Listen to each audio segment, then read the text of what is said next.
ఇక్కడ ట్రీట్మెంట్ తీసుకొని వాళ్ళ బిడ్డల్ని వాళ్ళు కన్నారు.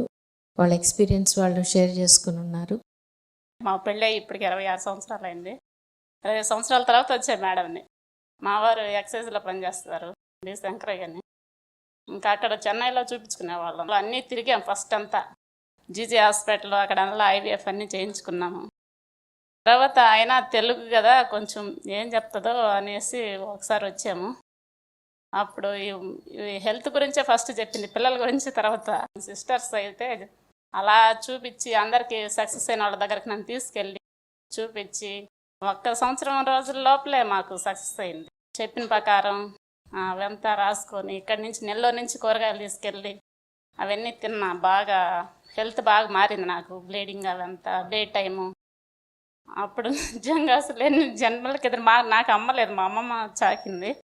ఇంక నేను అమ్మను కాలేనని నేను అసలు బయటకు వెళ్ళటమే మానేసి, నిద్రలేసి అసలు బయట వీధిలోకి కూడా వచ్చేదాన్ని కాదు. ఎవరైనా పిల్లలు లేని వాళ్ళ మొహం చూడకూడదు అని అట్లా అనుకుంటారేమోననేసి అంత బాధ అనుభవించా.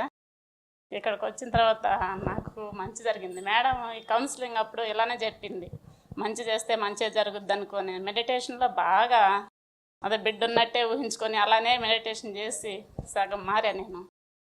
ఇప్పుడు పాప పుట్టిన తర్వాత మా జీవితం అంతా బాగా మారిపోయింది.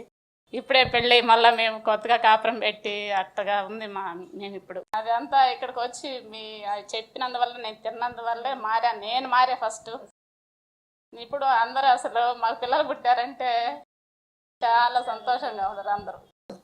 మన చేతుల్లో పనిలే కదా అవన్నీ మనం చేసినందువల్ల ఖచ్చితంగా నేను మారా. నాకు తెలిసిన వాళ్ళు కూడా మారుతారు, ఎన్ని వాళ్ళు అందరూ. అదొక నా జీవితంలో జరిగింది ఫస్ట్. తర్వాత తెలిసిన వరకు పుట్టలేదని బాధపడే కాడికి మనం చేయగలిగిందంతా చెయ్యాలి. మెడిటేషన్ ఖచ్చితంగా ఉండాలి. దానివల్ల నేను మారా, అందరు మారుతారని ఒక ఆశ. చాలా సంతోషం.